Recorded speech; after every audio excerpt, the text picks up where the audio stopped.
What up, nation? Welcome to the last edition of the WiseTake NBA Wise stream of 2019. CK013 here. You can find me on Twitter at CK_013. If you don't know, now you know. Joined by the GOAT, the true OG, Paulie D. You can find him on Twitter at Paulie with 8 of them. 8 Ds, that is. Paulie D, what's happening? What's happening? Happy New Year's to you and the nation. Hope everybody does it dirty tonight. And it's been fun this year. Hopefully a much prosperous and successful 2020. Yeah, man. Ahead. Yeah, man. Absolutely. Definitely looking forward to the new year. On a professional level, I think we're ending this year on a positive note. Shout out to the nation. Yesterday saw some screenshots in the Slack chat for NBA. Also saw a really nice message we left for us in the NFL chat from one of our members as well. So the nation has been doing the dirty as we have told them to do several times. So it's they're taking our advice and they're doing the dirty as we asked them to. So shout out to the nation, man. We got some of the smartest subscribers in the biz, man. Some of the smartest members in the biz at the WiseTake Nation. Some of the craziest, some of the weirdest, but some of the smartest as well. With that said, if you're new to the channel, welcome. Make sure you subscribe, hit the notifications bell so you're notified whenever we go live Monday through Friday. We're doing this thing, leading you into lock, NBA wide stream status, hour and 15 minutes or so before live, depending on the size of the slate, depending on when we're actually ready to drop dirties. And if you guys can like the video, the likes go a long way, allow us to continue to put out the free content. We've been trying to get involved, put out a lot more with the game-by-game projection show, everything else. So help us out, hit that like button. Goes a long way. Much appreciated. With that said, Paulie, it's a 4-gamer, so this shouldn't be too long as far as the breakdown. And there's not a ton to wait for as far as injury news. So we have some key stuff. We'll see if we get it on the show or not. We'll react to injuries as we always do. In the meantime, give me your overall thoughts. We should, because 3 games start at 7 and then 8, 1 right? at 8. We should. Yeah, we should get most of it. I agree. We should. Keyword. In theory. In theory. With that said, give me your overall thoughts on the sleazy. Overall thoughts is like, I think his very trendy build is going to be like, Warriors value and jam in Luka and Harden. And although I like that idea, I do think some of the Warriors value could fuck up. They could get blown out today. And, the way chalk's been, it's just so concentrated, like 80, 75, 70% ownership on certain chalks. Like, Marquez Chris chalk certainly scares me, and I think I want to be underweight on the chalk today and kind of like have exposures to like all different scenarios. Like, it's only 4 games, 100. I'm playing I only have like 80 teams today, but even in 80 teams, I think I can cover a lot of the different scenarios. Like, I think maybe playing some of the San Antonio second unit guys with like the blowout proof Warriors is a build that could be entertaining. I think, skipping a lot of that game and stacking the other 3 might be interesting. Like, I think this is a slate that could be more wide open, and the chalk's gonna be really concentrated because we got a couple of ugly games and then like the one like real attractive game. And, I just don't think it's going to be that easy today. I think it's going to be a little tricky. Yeah, I do understand what you're saying, and even from a projection level, you'll find like a slate like yesterday, there were a lot of guys that projected for around 6x, and today you'll see there's the main 2 guys that are cheap, who will be chalk, and after that there's a significant drop off. Even for us, the next best projection is like a 5.6. So I agree with you. I think it's going to be somewhat of an ugly slate, and I do think that it's a great slate for MMA. Every slate's a great slate for MMA, but one of these especially because you can still take like substantial exposures and be underweight. Like Paulie said, like if you don't like the Marquise Chris, you can still have a good chunk of that, but be underweight in comparison to the field. And vice versa. You can still find ways to get overweight for sure. So I like it. Not as many options, so you're going to get exposure to players that don't project necessarily great just because the player pool is limited. So it should be a fun one, should be a wild one. And I'm very interested to hear some of your thoughts. So as we get the news, I'll interrupt Paulie like a dick and break the news. That's just what I do. And in the meantime, Paulie, let's talk about. We're gonna go game by game. I forgot. Yeah, we're gonna go game by game so I can review the projections while we do this. We're gonna start with the Cleveland-Toronto game. Cleveland opened up as 9.5-point road underdogs. They're currently 8.5 road underdogs, despite 74% of the bets coming in on the Raptors. We have a 217.5 total. That's up from 217, only half a point movement there. We'll start off with the Cleveland side. Paulie, talk to me about the Cleveland side if you have any interest in anybody. I do. My shit just like froze up on me. So, quick question to stall. Yesterday Christian Wood was massive chalk. We liked him. We didn't see many past him busting. He didn't bust, but he really probably held you back from that like balance build with all guys going in the 40s. Like, do you feel Marquez Chris is as stone cold lock as Christian Wood was yesterday? To a degree. So like Christian Wood, I anticipated he was going to start. You know what I mean? So like that was the main reason I liked him so much. When I saw he wasn't starting, I was pissed. I still had a lot of him, but like I did, like I told you, I had 100% to start a slate, and I went down to like I think 80. So I still had a bunch because I still believed in it. But I think like even looking at Christian Wood's game yesterday, the first half was really just the wrong side of variance. Because if you look at most of his points, all came in the second half. So if he would have had a first half like he was supposed to, he would have smashed last night. So with that said, I do like Chris in this particular spot, and it's similar. And I think that it's a very similar situation in general. Except had Christian Wood started, maybe we wouldn't have gotten screwed. Maybe we would have. Maybe we would have gotten in foul trouble because to start the game he was too hyped. Whatever. And that could be the situation with Chris today, but to start, I do find myself like I think as of right now, wanting to be overweight on that. I think the one that I have bigger concern with is Bowman, who we'll talk about. But I think that's where I'm at on that. That's a good question. Marquise Chris, obviously a pivotal piece to tonight's slate, whether you're under, over, whatever the deal may be. Yeah. All right. So getting to Cleveland, like I do have some interest here. Toronto with their injuries, although they're home, maybe doesn't run away from Cleveland as they would at full strength. Cleveland auditioning a couple guys and just playing better as a whole. And usage to go around with Clarkson's absence and some guys' prices still fairly low, seeing an increase. So, like, I think if Cleveland does well, it's a couple guys, so they work well as a stack. I think you want either Sexton or Garland, one of those guards. Garland's going to get more assists, but Sexton probably has the higher ceiling at this point. And then pair that with realistically, in my opinion, any one of these five. Kevin Love, the favorite, with Ibaka going to the 5, he's going to see like OG, Anunoby, and Rondae Hollis-Jefferson defense. He should be able to thrive, and his usage has been way up. He's trying to get himself traded, maybe even to Toronto, so he might be looking at this as an audition.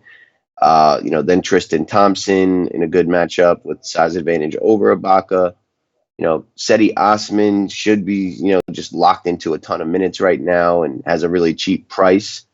And, then a couple riskier guys like Kevin Porter Jr., who should be stepping into the Clarkson role. And I think Larry Nance Jr. sees a little bit uptick in his minutes, from what he was getting when Clarkson was there. I know it's different positions, but I think he jumped up one spot in the depth chart in terms of like who plays minutes in their rotation. So, his price is up because he just had a big game, but still, like, I could see them using him a bit for the Ibaka's and the Rondae Hollis-Jeffersons, Chris Boucher's, OG. Like, it's kind of a good game for him to get on the court. So I have interest in all of them, and mostly going to be like 2 and 3 man stacks of Cleveland, either with Toronto or other games. Yeah, it's interesting. I think the main guys from Cleveland I'm looking at are Kevin Love and Tristan Thompson. As far as guys that like I'm aware I'm going to end up with them, and I think it makes sense and they project well, all that good stuff. Thompson because of the matchup with Ibaka primarily, and Love because he's really the main offense, and there's always that narrative that the Cleveland is trying to trade him. We saw before his injury, or he was sick, whatever it was, they were playing him a pretty good amount. His usage was awesome. His points were awesome. So I definitely want exposure to Love. Thompson, it's a smaller slate. And again, like the price isn't terrible and the matchup isn't terrible when you consider Gasol is out and he's got Ibaka. who's significantly smaller than Gasol. After that, I'm with you. There are still some pieces that, because the player pool in general is small, there are still some pieces that are interesting here. I think Colin Sexton and Darius Garland are both in play. I prefer Sexton, but without Clarkson, that's some guard minutes, like Paulie mentioned, that's not there. They're going to need to split something up and get a scorer on the second unit to replace him. So I could see those two picking up some extra minutes. Kevin Porter Jr. and Cedi Osman are the other two that are like, which one do I go with? I lean a little bit more towards Kevin Porter Jr., really only because I think that, he's young and they're looking for something with him. But realistically, I think Osman is the one that's going to get majority of the minutes. We did just get some news, actually, Paulie, that you're going to like some of it. Let me see before I continue here. What was it? Give me the goods. Oh, I'm just going to check here. I'm sitting here. I got a computer in front of my face. Paul Millsap available to play, but Gary Harris ruled out. So, okay, a little some. We'll analyze that after when we get to that situation. But yeah, that's where I'm at on Cleveland. I'm not gonna go too crazy, but it's a small pool. I'm gonna have a little bit of pretty much every game. So I'll get my exposure here. Love is the main one that I'm looking for. Take me to the Toronto side. Yep. Toronto, like, they could just smoke Cleveland and get there in 3.5 quarters kind of situation. Like, they're all kind of priced up because they're getting such minutes and doing well. Like, it's hard to pay 8-8 for Lowry, but his raw score may, be enough. Like, there's just not that many guards on the slate that can get over 40. And he's probably like got the highest floor of anyone on the slate, or at least maybe not as high as Harden and Luka, but any non-Luka and Harden guy on the slate right now, the way he's playing and all the usage and his involvement. If it's not him, then it's Fred VanVleet. I find it harder to pay 8-4 for VanVleet than 8-8 for Lowry, but don't think I'll have many teams with both of them. Patrick McCaw had a nice game. Should see some time on the court. He's got back-to-back games with big minutes and double-digit shots, 5 or 4 3-pointers, getting rebounds, assists, and peripherals. And Cleveland is like, a peripheral, an abundance of peripherals can be had against them. So he's interesting. Probably a guy won't be that popular. Love Serge Ibaka. I liked him before the injuries and don't think his price has increased, and think he's kind of like hit the lower end of his range in the last few games, and like a 50+ burger is coming. And, Cleveland's certainly a spot that can happen. And that's kind of where my interest kind of ends. I'm all right with OG. I'm all right with Terrence Davis, Chris Boucher, RHJ. I'll have sprinkles up because it's a 4-game slate, but I don't love any of them. Maybe one of those 4, OG, Davis, Boucher, Hollis, end up being the guy you need, but I don't know. I'm not into much except Serge Ibaka over here. Yeah, I'm with you for the most part. On FanDuel, I'm a little bit more interested in Terrence Davis. It looks like I may end up with a little bit of him unless I raise another value play. Not that Davis is projecting all that well for me on DraftKings. It's just, again, a lack of players. So if I cap, such and such value play, there's not that many left. So I'll have to take a look at that. But on FanDuel at 3,900, it'll maybe a little bit more valuable. But the main plays here, like Paulie said, Serge Ibaka number 1. His price is the most reachable. Cleveland's been terrible against bigs this year at centers in general. Ibaka's usages look good. We had one game where Ibaka didn't close because there was a blowout. Another game for whatever reason. But I do think in this situation, this matchup, they're going to need him on the court. So I do like Ibaka. I'm cool with Lowry and VanVleet, but more, not like necessarily like very high exposure plays, more so like 20% a piece kind of thing, like wanting them again, lack of players. Their prices have gotten up. Phenomenal matchup against Cleveland, assuming this game does stay close. But for that reason, I kind of prefer them in those game stacky type builds because of that. It's a situation where I'm going to want this to go to the moon, maybe get some overtime action, because the bottom line is they are priced up, VanVleet and Lowry both. Lowry is a lot cheaper on FanDuel. I would imagine it's going to be easier to reach. Just keep in mind he's going to have higher ownership over there because he's easier to reach. But yeah, I mean, it's really the main 3. The McCaws and all that I'm okay with. I understand it. He doesn't do a lot, but he's playing a lot of minutes. So I understand it if you want to play McCaw. I don't love those kind of players that aren't high usage players, but I respect the fact that he's cheap and he is playing a shit ton of minutes. So I'll kind of put that out there. But my main interest, like OG's the guy I would love to play, but I've been really really worried about what I've seen from him. This is the opposite matchup. This is a much better matchup for a guy like OG against like the likes of Seti Osman and well, he's going to see Kevin Love, I would imagine, to start if he's playing the 4. But point being, it's not as bad Most as likely. right, most likely. But I don't. It's not as bad as like having to play Boston 2 out of the last 3 games. You know, you know, it's like Yeah, that's nowhere near. right. So I think OG may be a guy that I'm starting to kind of come around on. And maybe I won't let it scare me. As far as Boucher and those guys, those are really like Ibaka foul trouble builds or blowout builds. That's really where Boucher and some of these guys come into effect for me. Otherwise, you get some, because like Paulie said, you get a sprinkle of some of them, okay. But unless you're intentionally going for, I'm going to bet that Ibaka gets in foul trouble, or I'm going to bet that, this game blows out, I don't have a ton of interest in those guys. With that said, Paulie, let's move it over to the next game, which is the Golden State Warriors visiting the San Antonio Spurs. We have a 217 total that's gone down from 220, most likely after the D'Lo news yesterday. The Warriors opened up as 9-point underdogs, up to 11. I think that's also part of the injury news we've heard. Paulie, we'll talk about the Golden State side first. We alluded that we're going to have a lot of interest in this team. Talk to me about the players you like the most.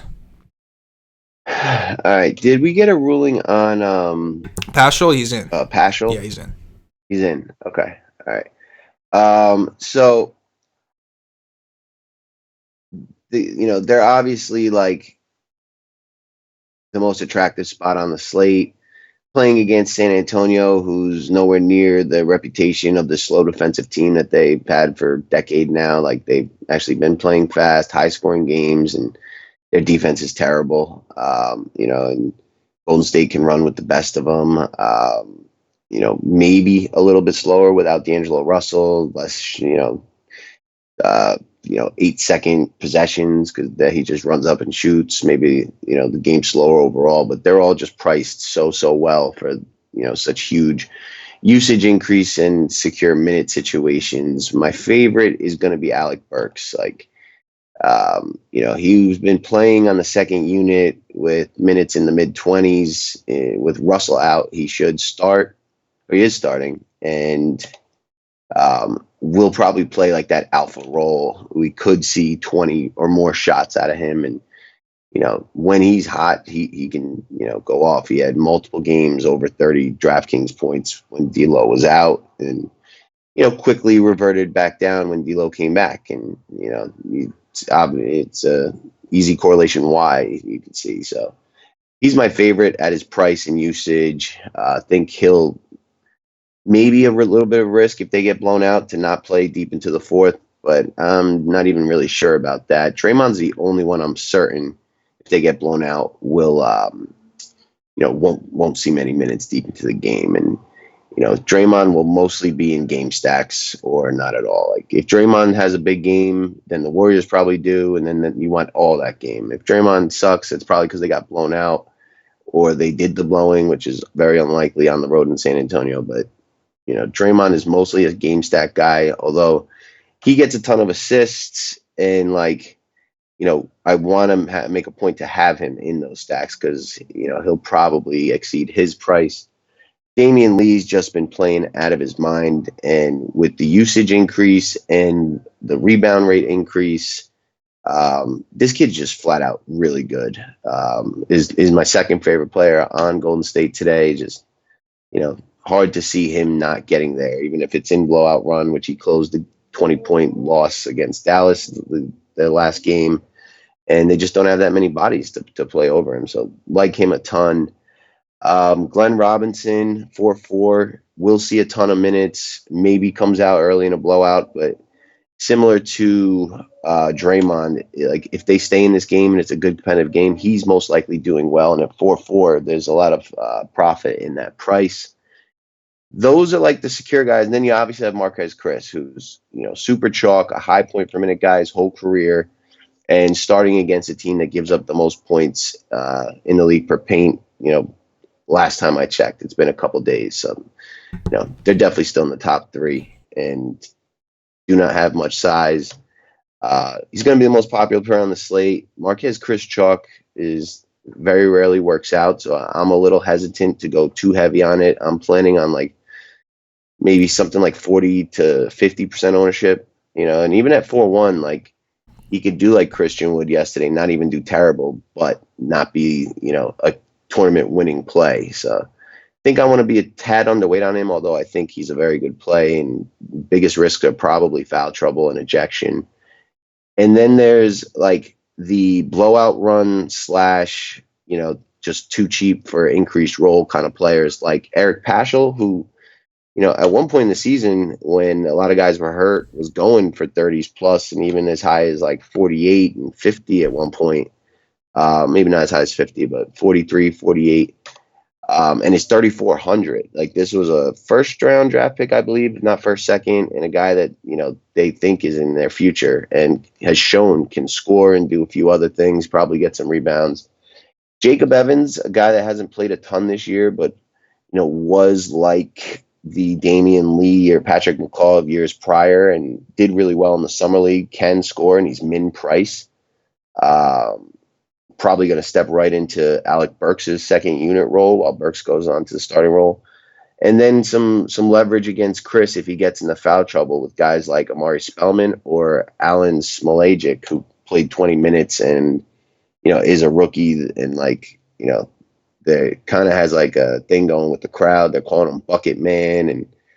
And, Coach Kerr had positive things to say about him. So he might be a guy, similar to the kid Washington yesterday, Matthews. No one's ever heard of, but goes out and has a good game and gets 4 minutes and just a worthless, game that's not competitive and just keeps going at 3K.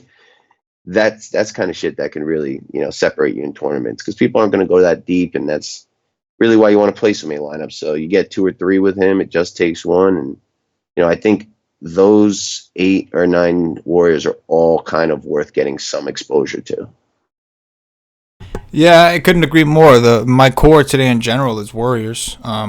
I wrote 4 of my favorites in the article at WiseTake.com, but in general, I'm going to be playing a lot of Warriors regardless. Even the ones that aren't in my necessary core, I'm going to have a good amount. You mentioned, and I agree with it. I mean, you can play all of them depending on what builds you want. Obviously, if you're trying to play Luka and Harden together or something like that, you're looking at like Kai Bowman.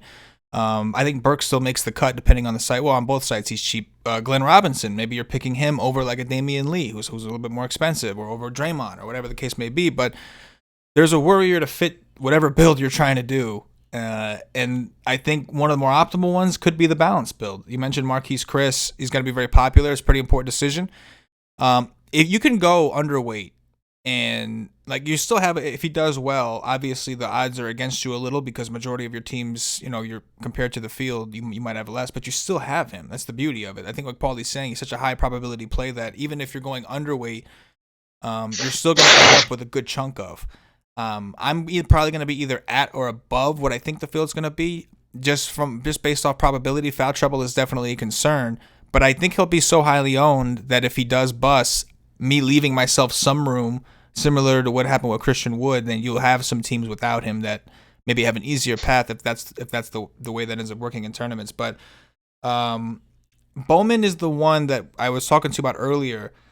He's the one that makes me a little nervous. Number one, because he doesn't seem like he's going to be on the team very much longer, right? His contract's coming up. They've already made a commitment to Damian Lee. They're trying to find ways to make room for Lee. They've already committed to him next year, but to keep him this year, they have to trade somebody by the deadline in order to be able to sign him. So with that said, Kai Bowman becomes somewhat of an afterthought. Now today, they do need a body. That's the whole point. Like, Bowman's not even practicing with these guys at this point. So he's 3,100. I'm in 37 on FanDuel. I look at it like, how bad could he really hurt you? And I think he is going to play at least the 24, 25 minutes. I do. If there's a blowout, he's on the court, right? Similar, like the blowout build or the blowout run guys for Golden State against Dallas. I think I have it up here. It was Kai Bowman, Marquise Chris, Jacob Evans, Alan Smolajic, and Damian Lee. Those are the guys that played in garbage time. Like, they closed the game in garbage time. So with that said, I find myself, even though Lee's not really a high usage player, I find myself feeling more comfortable with him because I think his minutes are really secure, and I like the steals and rebounds he's doing. I like it, and I do think he's going to have to take a few more extra shots. So Chris, Bowman, Burks, I'm with you. As far as the fourth man, it's tight between Draymond, all these guys. Regardless, point being, I'm going to get a lot of the Warriors, and I I would be surprised if we don't see 3 to 4 Warriors, like you said, Paulie, in the winning lineup tonight. I'd be surprised. I don't know which ones. Listen, that's the whole skill, right? But I wouldn't be surprised to see a bunch of Warriors in the winning lineups, unless something freakish happens and we get crazy guys, crazy value opened up that gets us off them. That's how I see it.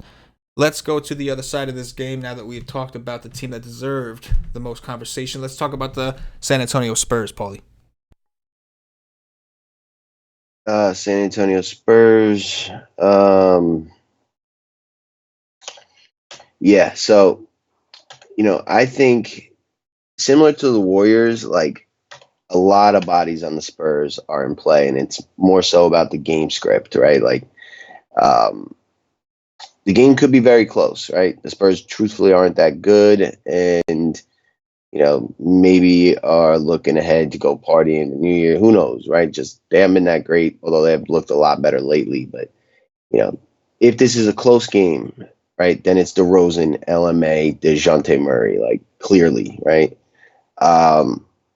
If they blow them out, maybe those guys don't play enough to really crush their prices, but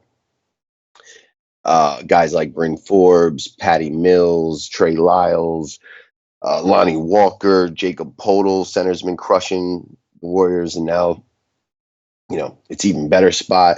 He's really cheap, like Derek White. Those guys could be worth it. So it's like, I'm going to be kind of like going through my lineups and seeing, like, if I have Draymond, then it's got to be with like DeRozan, LMA, or DeJounte. If I don't have Draymond, then like I'm all right with like Lonnie Walkers and Podals and Forbes and White and those pairings. And it really depends how the game goes, who's going to end up shining here.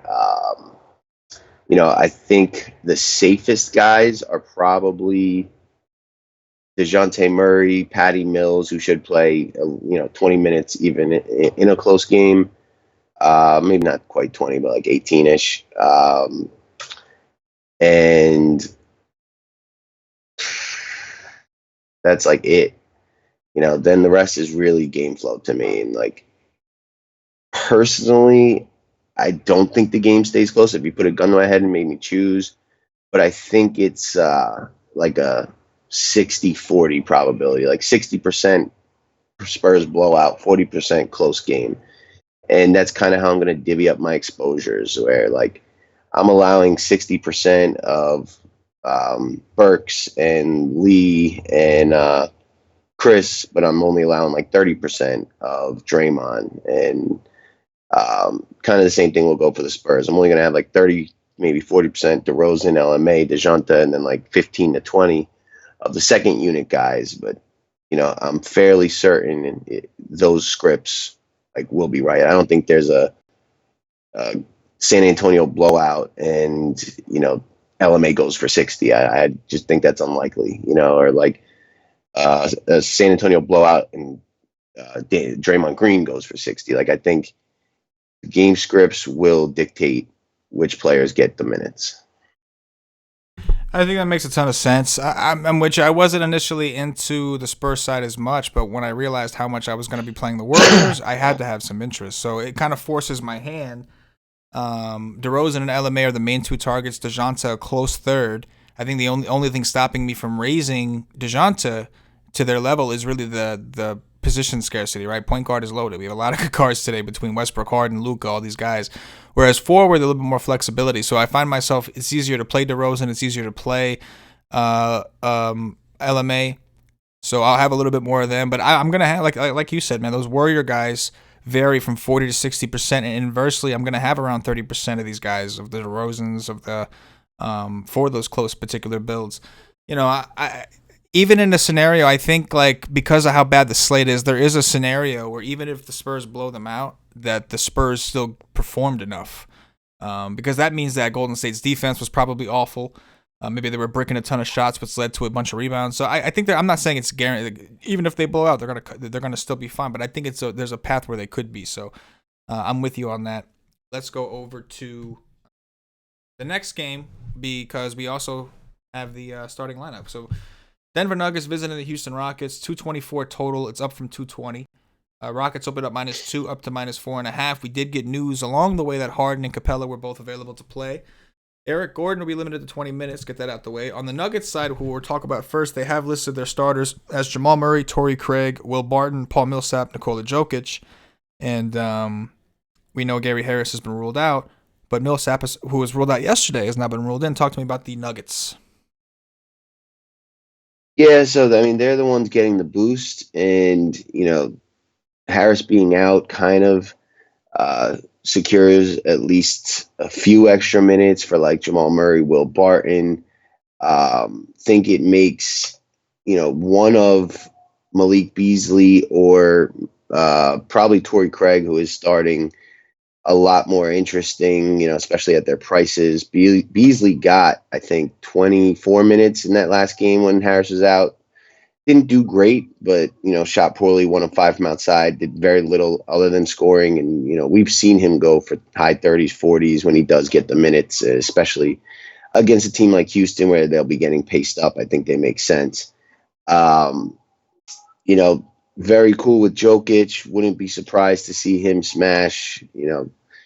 I think this game's close. These could be, two of the top 3-4 teams in the West or the entire NBA. And, Jokic usually gets up for these kind of games. And at 9-3, there is some meat on the bone if he does go for like a 60 plus, which, when all things kind of go right, the triple double, yada, yada, it could certainly happen. And with Capella just back from injury, like, Houston has zero size, and he's going to play. He's not going to get run off the court or anything like that. The only risk is maybe foul trouble, which is probably kind of unlikely. So I like him. Annoyed that Paul Millsap's playing. I don't have a ton of interest in him. Even when he is there, they really haven't been giving him a ton of minutes unless the matchup was right. And he's very rarely done all that well this year. I was hoping he'd be out so I could play Michael Porter Jr., a guy I think they really want to play. They showed that by starting him and playing him 26 minutes last game.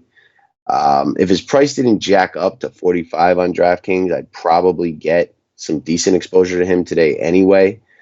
But a 4-5 with Millsap back, I'm probably just like a 5% exposure to him, although I do think he's going to continue to play as he's impressed.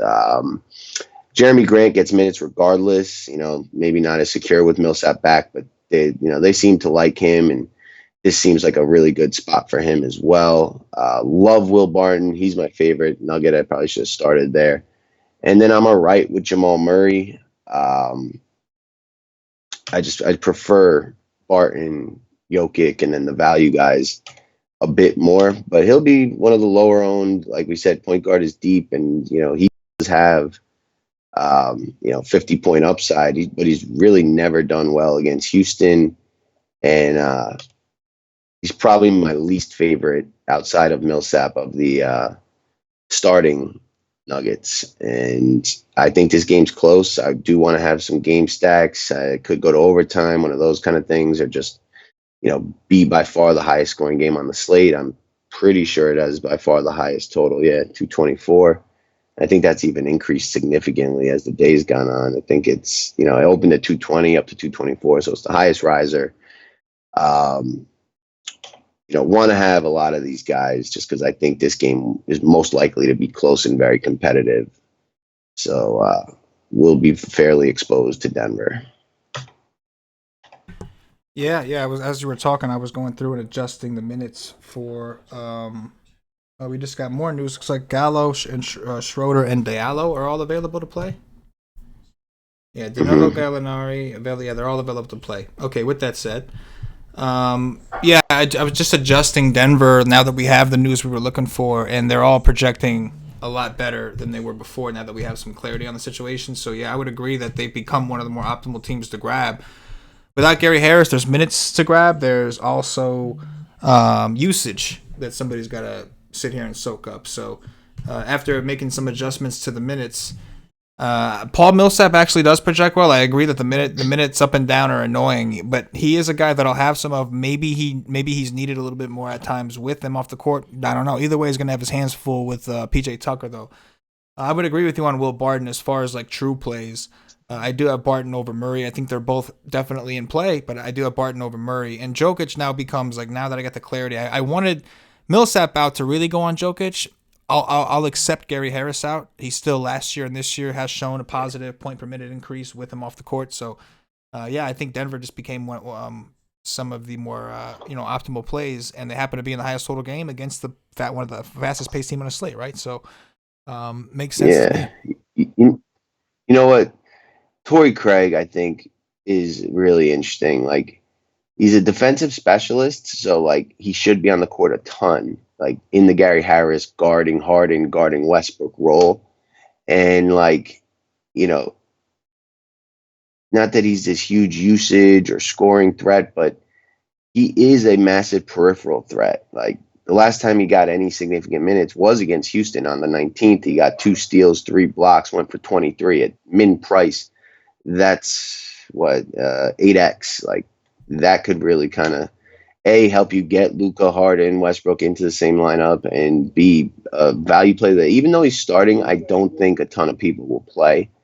And like as I'm just kind of thinking about this and seeing that the last time they played Houston, he played, I don't know who was in or out, but it just makes sense to me that he's starting, not Malik Beasley, and I think he will get a ton of minutes today. Yeah, I mean, I hear you. Min price player on a 4 game slate. I'm not going to argue, hard against it by any means. Um, yeah, I get it. Let's go to the Houston side, Paulie. Yep. So, Houston is kind of interesting. Like they're all priced as if Harden and, Capella weren't going to be there. And now they are. I think Capella is a phenomenal play. A little concerned that it's his first game back, but he hasn't been out that long. Like he played on December 20th, on Christmas, 6 days ago. But it was a right heel injury, not great. But he smashed Denver last time. Jokic has not. Rondae Hollis Jefferson will start. Interesting. Wow. We'll come They're back to starting that. Rice over who, But McCall? no, OG. Oh, wow. No kidding. Yeah, Holla. we'll come back to that. So, Capella has like the most appealing price, probably projection wise. Like he's just going to project really well at that price. But there's heel concerns, foul trouble concerns. Jokic can get guys in foul trouble at times. Harden's by far the best play here for me. I'm going to have a ton of him. It's just 4 game slate. He has him and and Doncic have by far the highest ceilings on the slate, not even close. And even their, poor games have higher raw point ceilings than most players on the slate. And, you're going to be able to get them with all the value. So I'm going to have a ton of Harden, probably like 70%, probably like 40% Russ, 40% Capella. And then the rest of the Rockets, I'm not very interested in. I mean, I'll probably have like 5% of the rest of those guys. Like Eric Gordon's got a 25-minute limit. With Harden back, they don't really need him to do anything. Most of the season, he did nothing when Harden was there. Hartenstein, I would be more interested in, but he's 5'4", and Capella's back, so it just I can't make it work at that price. House is too expensive at 56. I guess PJ Tucker is the only like reasonably priced guy, and if you are trying to jam those guys in, a 4-7 player with a pretty solid floor is all right, but it's mostly Harden, Westbrook, and a little bit of Capella that I'm really interested in here.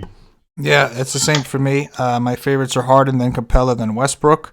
But yeah, those are the 3 main guys I'm looking at. Everybody else, the backups were priced up as if Harden and these guys were going to be out and they're in. So it's really those 3. I'll have a good amount of Harden for obvious reasons. We have the value. DraftKings, it's really easy to get him. On FanDuel, I think Luka may come in a little higher owned, possibly, but it's the pricing difference. They're like flip-flopped on each site. But yeah, Harden at 10-5. I don't care who's in or who's out. I don't care what the matchup is. It's just hard to pass up. He should never be that low, at least on DraftKings. But yeah, so those main 3. Capella also, I know is coming off an injury, but centers have just destroyed Denver, and he specifically has. So I'm with it. Let's go to the final game here, Paulie. We've got, and then we'll get into that Toronto situation.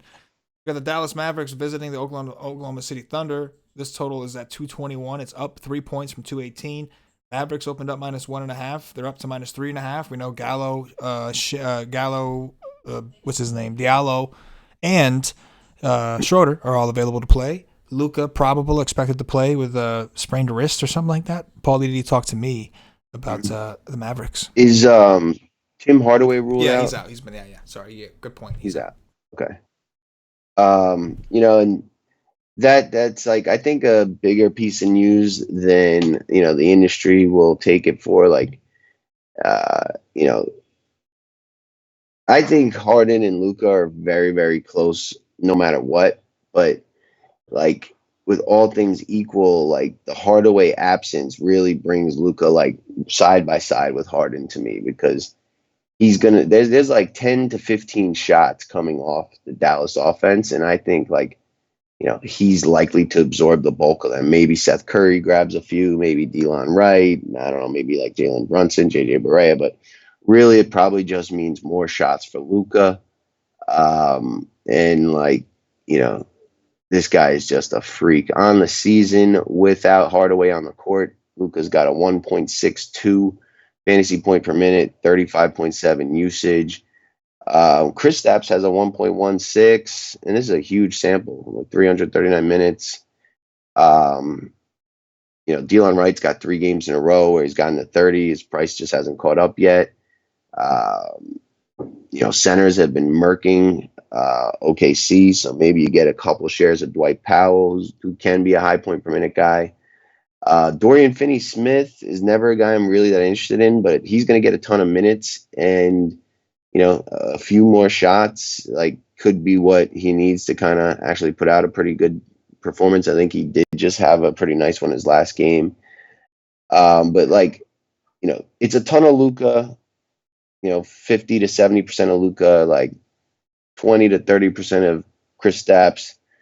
And then like, I think Curry is definitely the most likely to have like an upside game with a usage increase, then Delon Wright, then Powell, then Finney-Smith. I think, those guys are 15% or less. And, it's mostly just Luka for me here. Yeah, I'm with you. It's really Luka Porzingis. I'm not terribly interested in the rest. I think DFS and Dorian Finney-Smith, for those that don't know who that is. And some of these guys, if you want to work them in, Powell, fine. I'm fine for sprinkles of them, but significant exposure, it's Luka. And I agree with you. I think the Hardaway, like you said, there's a lot of shots being taken away. It's just, I agree with you. I think Luka is definitely a lot more competitive. And I think I don't think that maybe both of them together, I could see not being the winning combination, but it's hard to see not at least one of these guys, him or Harden, being in the winning combination. So just keep that in mind as we get more of this value. We'll talk about the RHJ situation right after we get done talking about the other side of this game, which is the Oklahoma City Thunder, Danilo Gallinari. Everybody ruled in. Paulie, what you got? Oh, okay. Interesting. Let me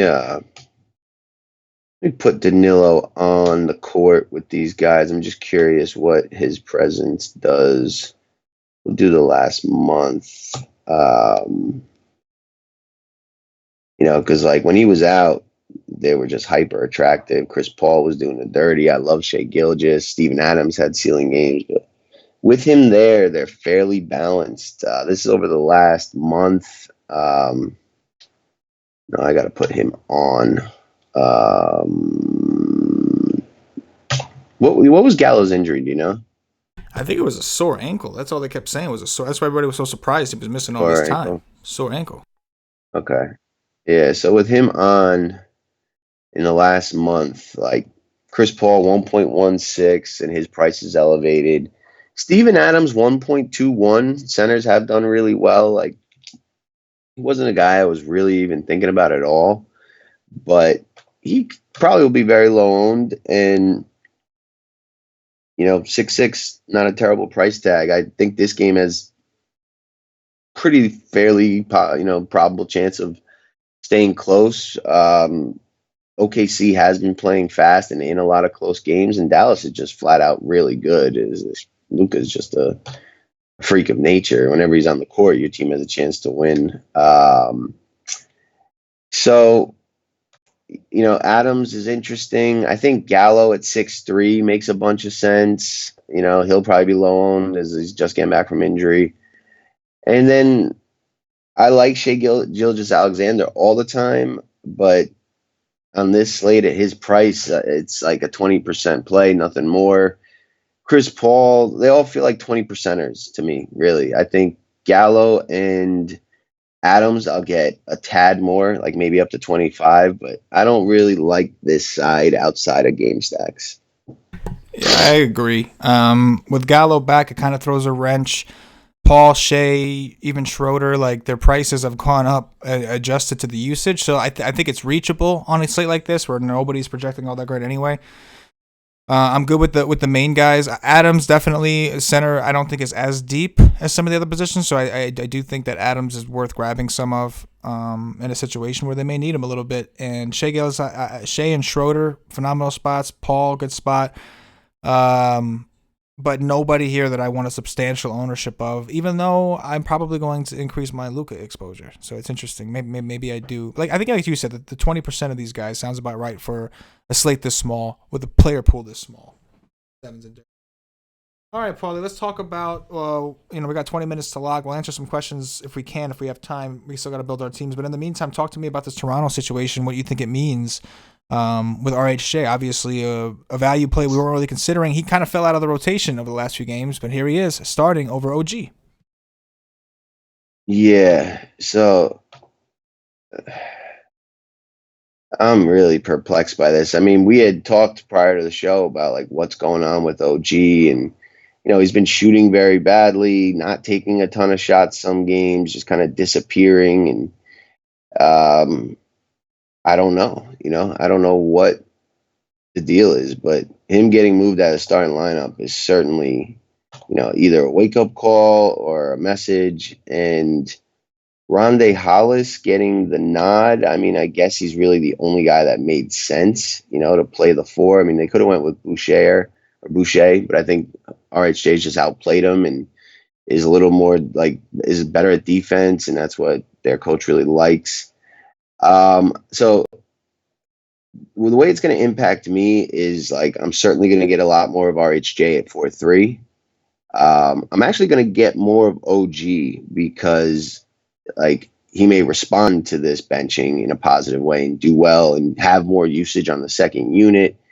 A lot of times guys just, fly off a guy that got demoted and he plays pretty well. So, if you think about the increase in usage, the increase in rebound upside without being on the court with a guy like an Ibaka or something, probably makes him more likely to outperform his price now. And then I think it makes me like Ibaka maybe a tad more than I already did. And that's essentially it. It's going to make me higher on RHJ, higher on OG, and a little higher on Ibaka, and doesn't really decline anyone all that much. It's interesting because I was actually getting ready to raise my stance on OG before you broke that news to me.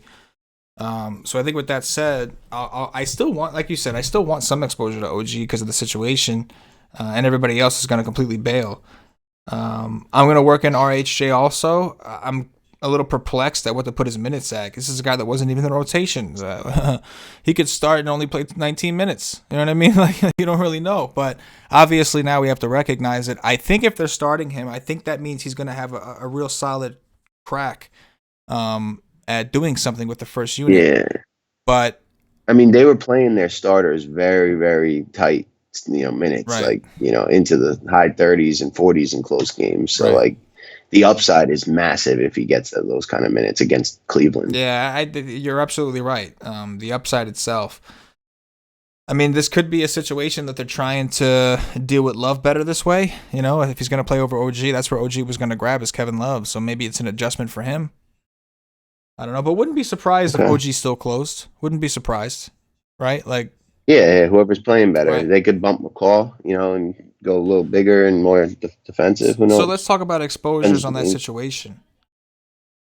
Where do you think you're at in terms of? So I raised RHJ's projection to 6x, and I'm gonna put a cap of 40% on him. We'll see what the thing gives me, but I'm willing or want more than 20 and as high as 40. OG, I did have capped at like 5%, and now I'm going to increase that to about 20. And Ibaka, I'm going to raise from 35 cap to 50. Fair enough. Doing dirts. Yeah, I'm 3 point. Yeah, I'm gonna have to raise. I'm adjusting those now. For those of you using the WiseTake Nation projections, I am updating the Toronto side as we speak. Everything else, I think I've adjusted to. We're about 15 minutes from lock. Paulie, while I keep adjusting this, I'm gonna flip this over to the chat as usual. In the meantime, if you want to, to the Slack channel for injuries. In the meantime, if you want to address some of the questions, we will continue to do the dirty.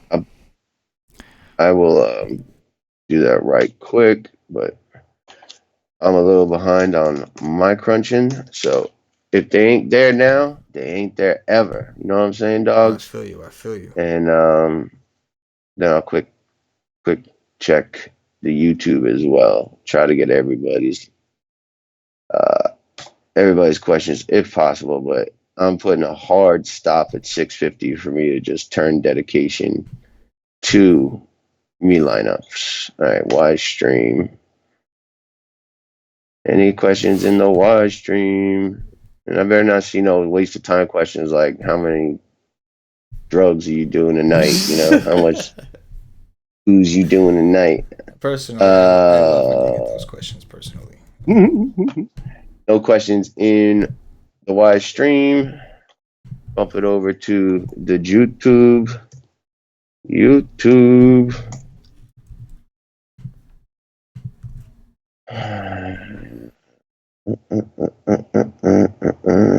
Boom.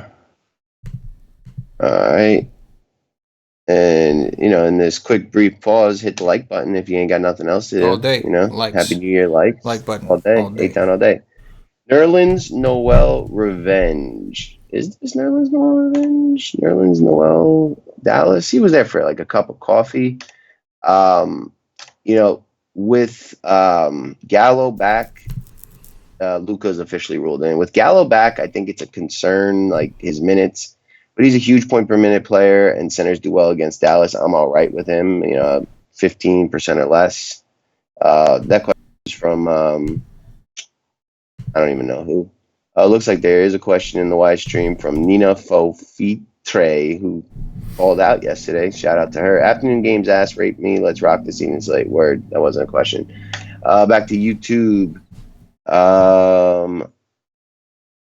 If you have to talk about your picks for more than 5 minutes, you'll never win. I don't know what that means.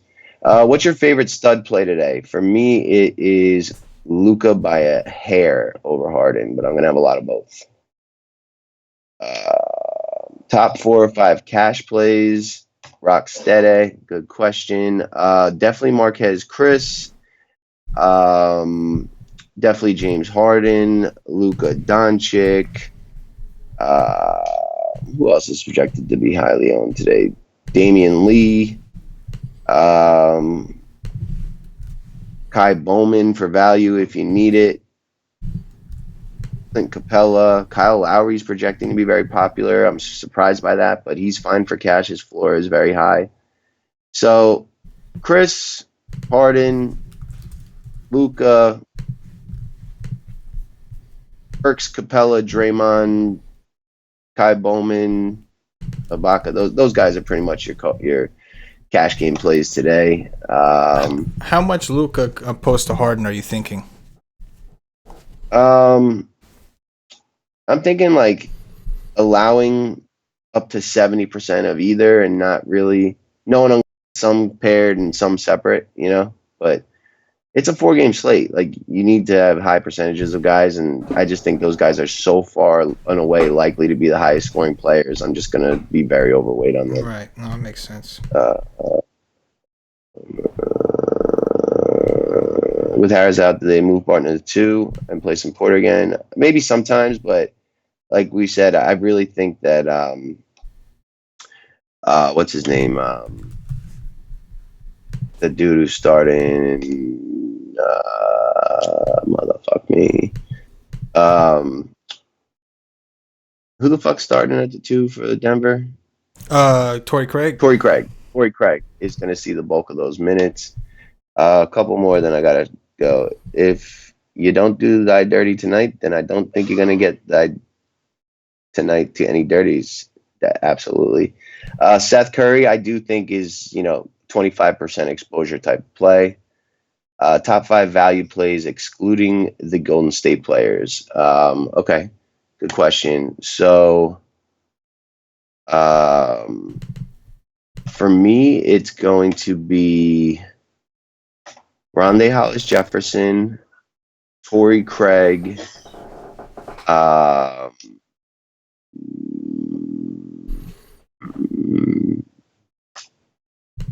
Rondé Hollis, Torrey Craig, oh no, you said not Golden State. Malik Beasley, Patty Mills, Larry Nance, Kevin Porter, Trey Lyles. Might have been more than 5, but that's about where I'm at with that. All right, 10 minutes, guys. I'm gonna do some crunching, and if I can, I'll come back and do more questions. Man of the people. Man of the people. Hey. Yeah, almost done. 10 minutes. Okay, cool. Awesome.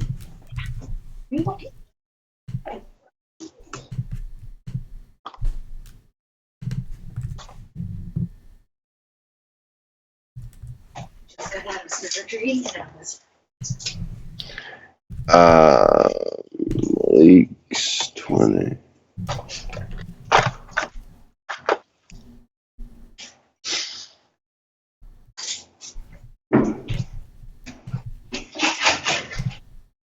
Okay, DeRozan. G.E. Rozon. Alright, I gotta crunch this shit. Crunch it for me, daddy. Alright, 2 uniques. Stack it up. Stack it up.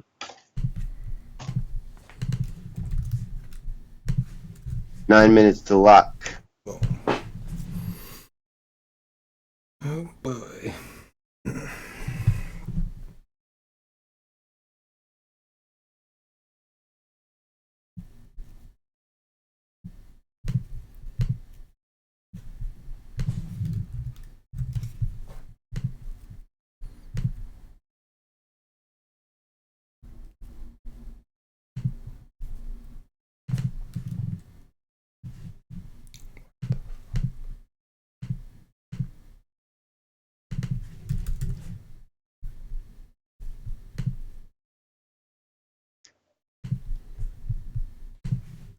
4-game slate. We made it. Go. Took it to the end. 8 minutes to lock. Took it to the very end. Don't forget to smash that like button, guys, as you build your teams. Make sure you check that off on your priority list. 30s and 7s and stuff. 30s and 7s and stuff. All day. All day as we rock in the new year.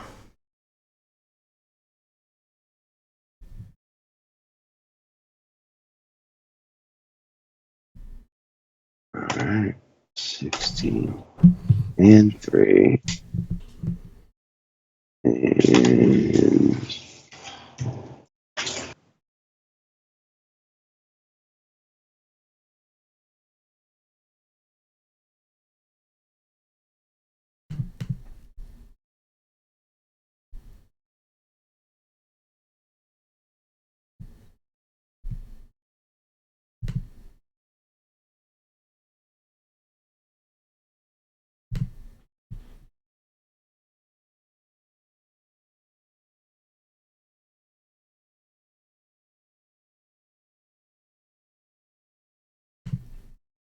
doing 30s on the weekend. So what are your like highest exposures looking like? It's still the Warriors, guys. Then Harden and Luka. Mm-hmm. Where are you at with the Denver guards, Barton and Murray?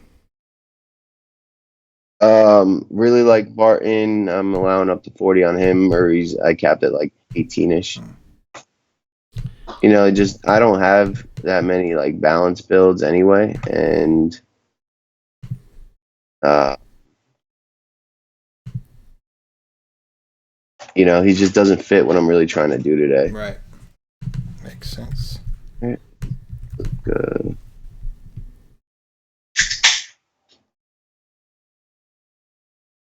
How much RSG did you say you were playing? 40. Yeah. Up to It's 40. because of the Uh, upside, right? yeah. It's like the probability is unsure only because we're not quite sure how many minutes he's due to play, but the upside is too big. If it does work out, it's just worth so much more. Yeah. Agree.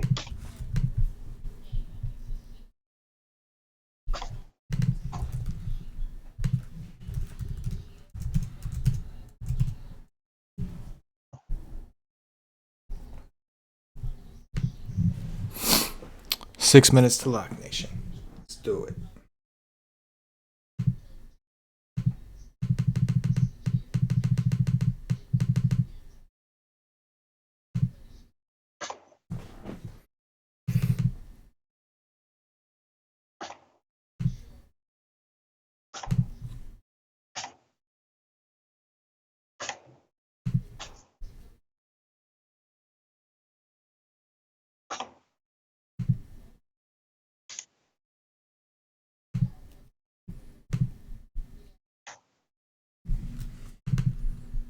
See the ownership projections? Those Toronto guys got really highly projected. I was pretty surprised by that. Ooh. Fred VanVleet and Kyle Lowry were like second and fourth highest projected to be owned. Wow, no kidding. I didn't even notice I don't, that. I don't, I don't see that at all. But Yeah, I don't see it you know, either.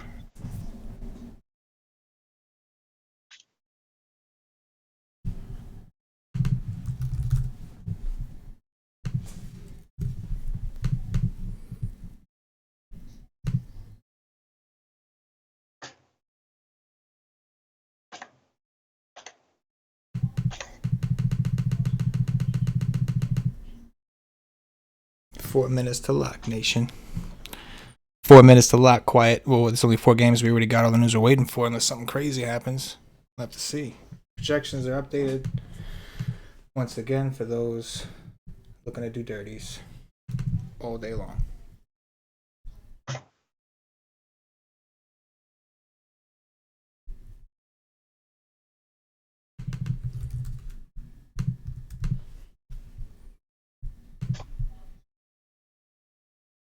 All day long.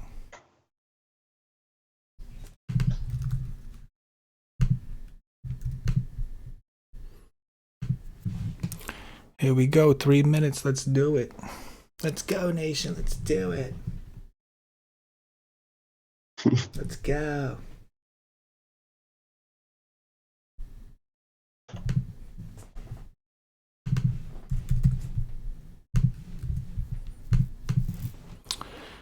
Boom, boom. what's Crush. the last game? The last game, I believe, is the Dallas game.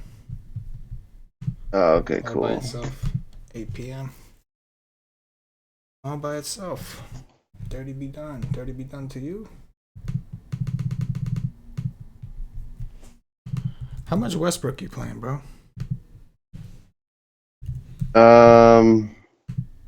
35. Interesting. Dirties and weekends.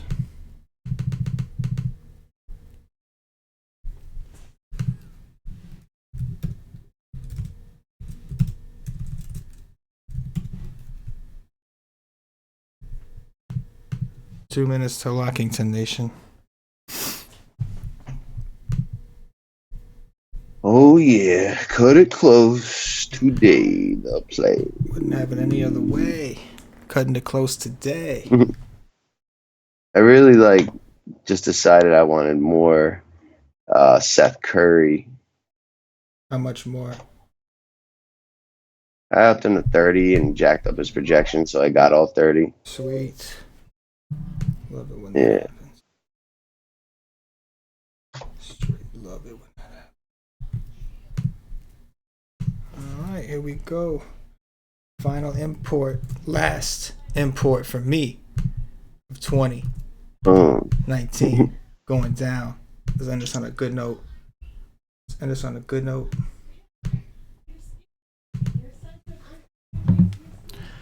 End this on a good No.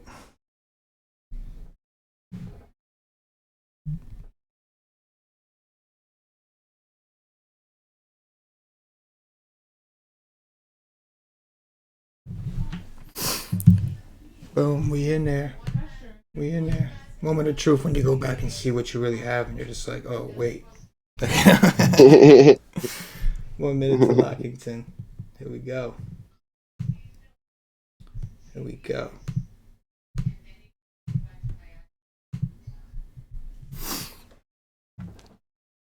Boom, nothing new coming in, man. I think we're pretty much ready to rock for the final show of 2019. Shout out to the nation. It's been. I hope. What's up? I hope one of you guys has a real happy New Year tonight and does that dirty. That's right. That's right. It's what it's all about. If you have a good night, we'd like to see some screenshots. Don't be greedy. Share it with the nation. Let's see it. With that said, Happy New Year, everybody. Be safe. Wish you a very happy and healthy 2020. I will see you guys in the new year. Happy New Year, Paulie. Happy New Year, nation. For myself. Are we live streaming tomorrow? I don't know. That's up for debate. We'll see. Depends on how everybody's recovery goes from tonight. Fair? All right. Yeah. But in all seriousness, we'll probably do something at the very least. I don't even know how many games. Yeah, there are. I will definitely be doing something in all seriousness. So yeah, nation, we'll catch y'all hungover tomorrow. For Paulie D, for myself, the entire WiseTake Nation, as always, good luck.